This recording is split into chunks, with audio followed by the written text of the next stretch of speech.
Greetings! Welcome to Rite Publishing's video blog.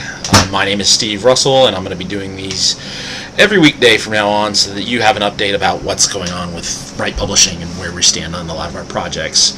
Today we released Evocative City Sites, Crossroads, written by Rob Manning and with cartography by Richard Biggs Jr. Rob Manning has worked for Paizo, he's worked for us, he's worked for an ENnie award-winning product for 01 Games, the Player's Guide to the Great City. He's just a really talented guy, and we're really happy to have him back on Evocative City Sites. This is his third Evocative City Sites that he's done for us. He's got two more in the lineup right now, and I expect he'll probably do a few more so we can do a full book with Rob this time out. I really like the Crossroads one. It really gives you a place, you know, crossroads, places you come across that are intersections of two paths where you could take one fork and go another, have a real great significance as a place of power, and he really captured that with this design. I really like the maps that Richard Biggs has done. He's been doing a lot of artwork for us too, so I'm really happy with what he's doing there. It adds it's really stepped up the quality of the book, having both these two guys work so closely together. It's really neat getting to see behind the scenes where they work together with each other, discussing how everything should unfold. Richard is a really enthusiastic guy, and Rob is a real fun and easygoing designer who's really great at collaboration. So this is a really great series to watch them work together. It has the printable map pack so that you can, you know, just print out the full map and play from right there with all of you and your players. With your miniatures out there, or just use it as the setting piece that it is, or, you know, it's got stat blocks, you know, are unique. We tend to do really complex stat blocks. That's in there as well. It's one of my favorite series. I was really happy to be the first designer to really get to work on it and develop what we wanted out of the series. And then Jonathan McNulty and Trevor Gulliver and Rob Manning and Benjamin Buck, they've all worked on this series, and Rob now is heading it as the flagship designer for this, and I'm really pleased with that. So I hope you all will check that one out. Coming next week is our grand launch of Breaking of Forstor Nagar, written by the ENnie award-winning designer Ben McFarland, with the cartography from your and my favorite cartographer, Jonathan Roberts. He's done 8 really gorgeous maps. Huge, really. You know, they take up a whole city a whole adventure basically. You can walk from one point to another point via the maps that he has provided. And what makes this really interesting, it's a standard adventure that everybody's used to. The idea is that you are coming to a city that is under siege from, excuse Ben McFarland, but he calls them the Hungering Legions, but, you know, we all know they're the Reavers from Firefly. Ben, nice hiding that.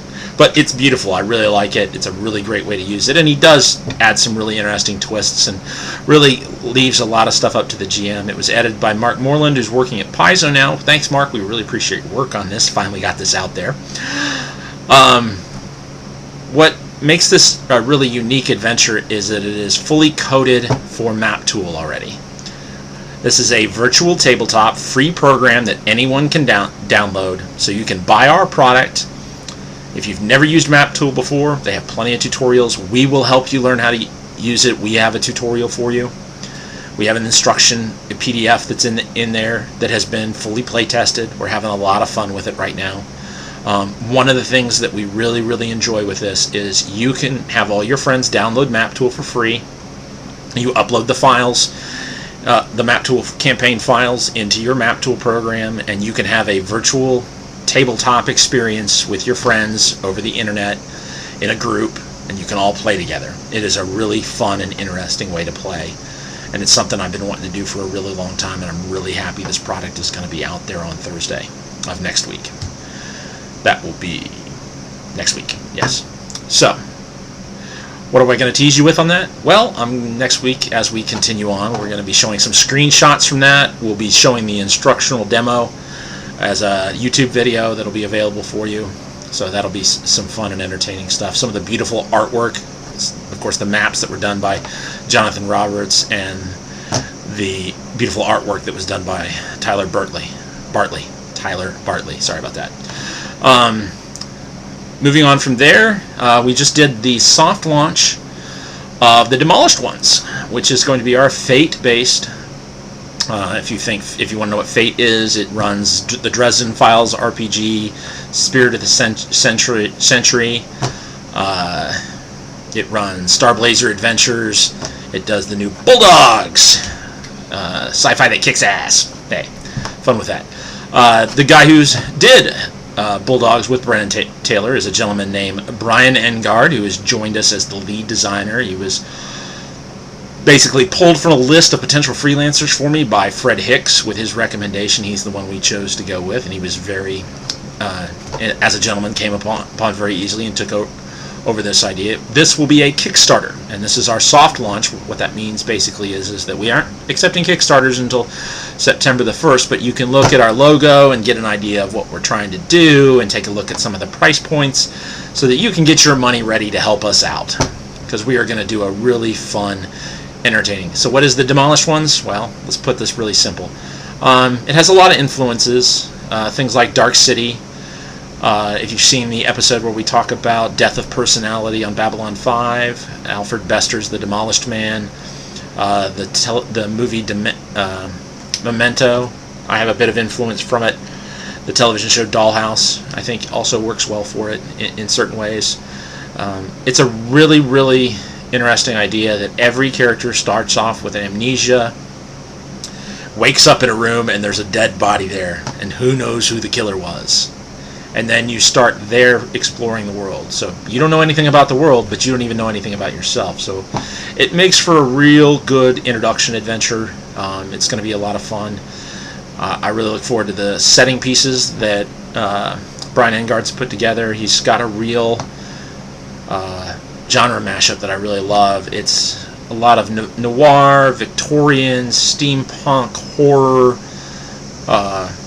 Fate-based, which I love for improvisational games like this. I think it's just going to be a real great blast. So I think a lot of people are really going to enjoy this. And you can check out Claudia Burgos's, who's known as Dark Hannah. You can check out her logo.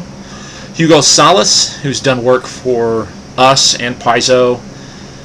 He's done work for Engine Publishing, the guys over at Gnome Stew.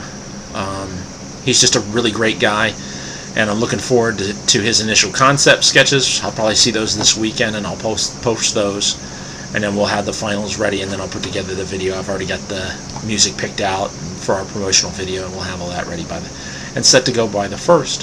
So I hope you check out the soft launch page at ritepublishing.com.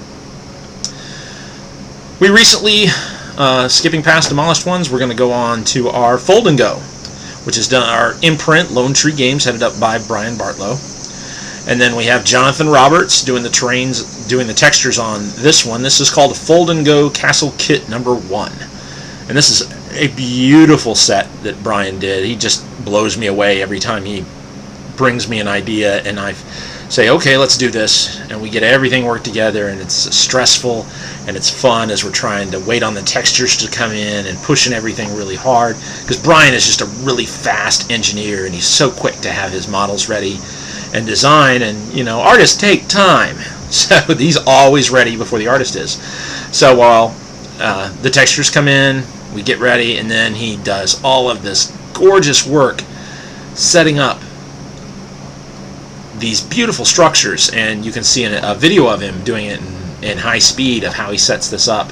And there's a lot of instruction videos up on the websites, both at Paizo and there's beautiful overview images and close down images. I really love the portcullis. You can't get enough. Even in a dungeon, a portcullis is worthwhile, and he makes it so that you don't have to use glue. Yeah, I suck with my hands, so not making me use glue is awesome. You can still use glue if you're, a gluophile and you never want it to come apart, but I like the idea of being able to fold it down, take it to where I want to go, put it back together real quick. Even if I'm just doing a small setup, like a wall or a parapet or just a tower that I want to do with what he's got going. It's just really, really neat to watch him work. I hope you all will check out LoneTreeGames.com and take a look at what he's got set up, and also, of course, you'll find links to it on our website at RitePublishing.com. That's RITE Publishing.com. Moving on from there, well, I spent a lot of my time working on Questhaven. You all